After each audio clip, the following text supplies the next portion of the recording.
ஞானம் அதிகாரம் 41 இறப்பு. ஓ சாவே, தம் உடைமைகளோடு அமைதியாய் வாழ்வோருக்கும் எவ்வகை கவலையுமின்றி எல்லாவற்றிலும் வளமை அடைவோருக்கும் நல்ல உணவை சுவைத்து மகிழ இன்னும் வலிமையுள்ளோருக்கும் உன் நினைவு எத்துணை கசப்பாய் உள்ளது. ஆனால் ஓ சாவே, வறுமையுற்றோருக்கும் வலிமை குன்றியோருக்கும் முதியோருக்கும் பொறுமை இழந்தோருக்கும் உன் முடிவு வரவேற்கத்தக்கது. இறப்பின் தீர்ப்புக்கு அஞ்சாதே. உனக்கு முன் இருந்தவர்களையும் உனக்கு பின் வரப்போகிறவர்களையும் எண்ணிப்பார். இந்த தீர்ப்பை எல்லா மனிதருக்கும் ஆண்டவர் விதித்துள்ளார்.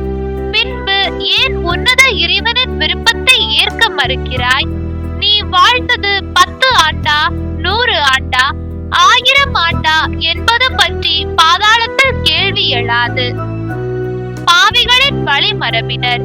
பாவிகளின் மக்கள் அருவருப்புக்குரிய மக்கள் ஆவர். இறைப்பற்றில்லாதோரின் பதுங்கிடத்தில் அவர்கள் கூடுவர். பாவிகளுடைய மக்களின் உரிமை சொத்து அழிந்து போகும். அவர்களுடைய வழிமரபில் இகழ்ச்சியே நிலைக்கும்.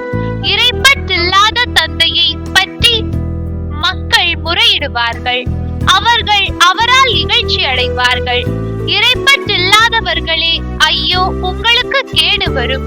உன்னத இறைவனின் திருச்சட்டத்தை கைவிட்டவர்களே, ஐயோ, உங்களுக்கு கேடு வரும். நீங்கள் பிறந்த போது சாபத்திற்கு பிறந்தீர்கள். நீங்கள் சாகும் போது சாபமே உங்கள் பங்காகும். மண்ணிலிருந்து வந்ததெல்லாம் மண்ணுக்கே திரும்பும். இறைப்பற்றில்லாதோரும் சாபத்திலிருந்து அழிவுக்கு செல்வர். மனிதர் தங்களது உடலை பற்றியே புலம்புவர். பாவிகளுடைய கெட்ட பெயர் துடைக்கப்படும். நற்பெயர். உன் பெயரை பற்றி அக்கறை கொள். 1000 பெரிய போர் புதையல்களை விட உனக்கு அது நிலைத்து நிற்கும். நல் வாழ்க்கை சில நாள்களே நீடிக்கும். நற்பெயர் என்றென்றும் நிலைக்கும். வெட்கம். குழந்தைகளே, நற்பெயர்ச்சியை அமைதியாய் கடைபிடியுங்கள்.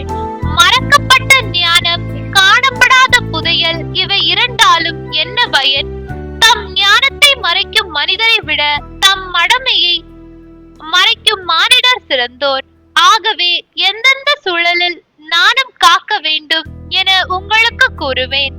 சில வேளைகளில் நாணம் காப்பது நல்லதல்ல. எல்லா வகை நாணத்தையும் ஏற்றுக்கொள்ளலாகாது. உங்கள் தாய் தந்தையர் முன்னிலையில் கெட்ட நடத்தை பற்றி நாணம் கொள்ளுங்கள். ஆட்சியாளர் முன்னும் வலியோர் முன்னும் பொய்யை பற்றி வெட்கப்படுங்கள். நடுவர் முன்னும் ஆளுநர் முன்னும் குற்றத்தை பற்றியும், தொழுகை கூடத்திலும் மக்கள் முன்னும் சட்ட மீறல் பற்றியும், தோழர் முன்னும் நண்பர் முன்னும் அநீதி பற்றியும், நீங்கள் வாழ்கின்ற இடத்தில் திருட்டை பற்றியும், ஆணையையும் உடன்படிக்கையையும் முறித்தல் பற்றியும், உணவு மேசை மீது உன் முழங்கைகளை வைப்பது பற்றியும், கொடுக்கும் போது வாங்கும் போதும் மதியாமை பற்றியும், வணக்கம் செலுத்துவோர் முன் அமைதி காத்தல் பற்றியும், விலை மாதரை நோக்குவது பற்றியும், உறவினரின் விண்ணப்பத்தை புறக்கணிப்பது பற்றியும், அடுத்தவரின் பங்கையும் பரிசையும் பறித்துக் கொள்வது பற்றியும், மனமான பெண்ணை உற்று நோக்குவது பற்றியும், ஒருவருடைய பணிப்பெண்ணோடு தகாத பழக்கம் வைத்துக் கொள்வது பற்றியும், அவளுடைய படுக்கையை நெருங்காதே, நண்பர்களை திட்டுவது பற்றியும், அவர்களுக்கு அன்பளிப்பு வழங்கிய பின் இவர்களை இகழாதே, நீங்கள் கேள்வியுற்றதை திருப்பி சொல்வது பற்றியும், ரகசியங்களை வெளிப்படுத்துவது பற்றியும் வெட்கப்படுங்கள். அப்போது நீங்கள் உண்மையான நாணம் கொள்வீர்கள். எல்லா மனிதரின் பரிவும் உங்களுக்கு கிடைக்கும். ஆண்டவரின் அருள்வாக்கு. இறைவா, உமக்கு நன்றி. ஹோலி பைபிள் தமிழ் சேனலில் திங்கள் முதல் வெள்ளி வரை திருவிவிலியத்தின் ஒரு அதிகாரமானது பதிவேற்றம் செய்யப்படும். நம் அன்பு கடவுளின் ஆசியும் அருளும் இன்னும் பலருக்கு கிடைக்கப்பெற ஹோலி பைபிள் தமிழ் சேனலை சப்ஸ்கிரைப் செய்யவும். மேலும் உங்கள் உறவினர் மற்றும் நண்பர்களுடன் ஷேர் செய்யவும். நன்றி.